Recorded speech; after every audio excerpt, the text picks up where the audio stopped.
What is 25 years too old for? Sleeping in the car and waking up in your bed. Sad face. Lack of accountability. Looking down on stuff you liked as a teen because you are too old for it. Not being able to do basic chores yourself and relying at parents/partners to do them for you. I think I read too many idas. The swing with the leg holes at the park, sad face. Not cleaning up after yourself. Too young to die. And too old to eat off the kids' menu. What a stupid age. Learning that actions have consequences. You can't just undo things or backpedal your way through life. For starting a career as a competitive gymnast. Worrying what other people think. It was such a great day when I realized I didn't have to keep seeking ambiguous approval from random people. Sure, there's people whose opinions I value, but as for the general public, I don't have to try and appease some norms and I can relax into being myself. Temper tantrum. A banana. Most bananas I get barely last a week. I think that after 25 years, it's time to throw it out. Screaming I'm done when on the toilet. Expecting that a significant achievement will merit prodigy status. Too old for drama and fake friends. What's the best non-alcoholic way to make a party crazy and fun? Those trivia app games you can connect to your TV. Karaoke. Good snack, mocktails, and good friends.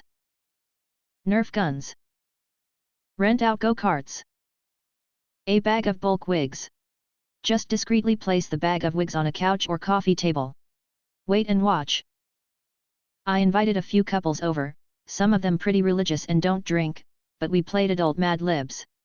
It was hilarious seeing them break out of their shells and just belly laugh at some of the things we all would come up with in that game. Greased melon.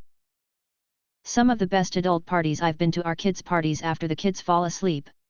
If you want to see adults playing like kids and laughing their asses off, rent a giant bouncy slide and one of those carnival games with the spinning ladder. My first thought was, Bubbles? Do a murder mystery night. Invite as many people as you know, get everyone all dressed in old garb, turn off the lights, murder Gary in the dark, then call the cops.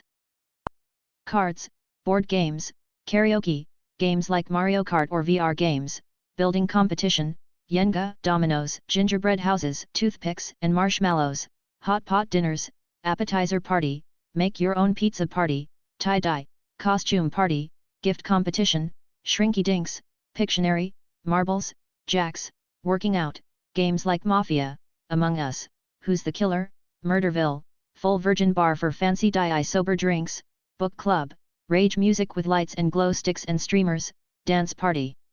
Guitar Hero, yoga, cookie icing competition, your mom, mind puzzles, wooden puzzles, iron puzzles ext.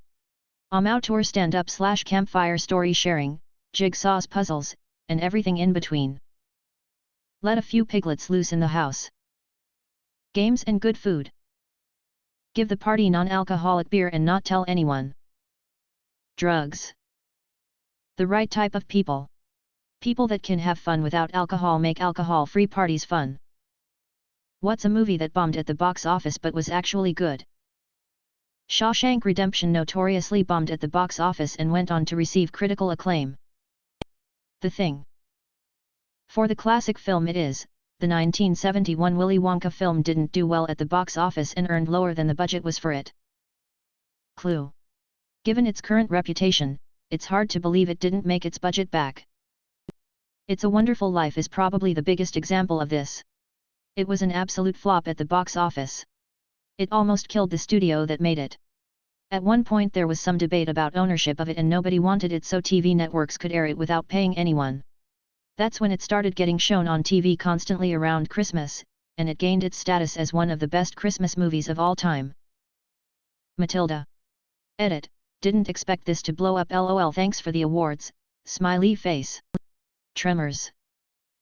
Master and Commander, The Far Side of the World did a modest box office, recouped its $150 million price tag, but didn't make much profit. It was nominated for 10 Academy Awards, including Best Picture and Best Director, and was critically acclaimed, with a great cast. There were plans for a sequel, which never materialized in part due to the poor box office showing. Explanation for poor box office: Master and Commander was out around the same time as Elf, in November/December of 2003. Oof. MNC also released after the first Pirates of the Caribbean movie had done well just that summer. People may not have had the appetite for another maritime thriller, especially one without the humor and fantastical escapism of pirates. And why didn't those 10 nominations turn into awards? Because unfortunately for MNC, it had the misfortune of competing for them with Lord of the Rings, Return of the King, which neatly won 11 awards that year. Some serious bad luck and poor timing is the reason so many people have never heard of this masterpiece.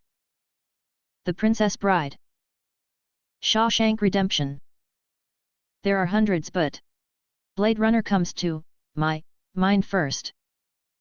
I don't know if it bombed, but Iron Giant was supposed to get a sequel and they decided not to do it because apparently the first movie didn't do well enough in theaters. I would have loved a sequel. Galaxy Quest. Big Trouble in Little China. Dread.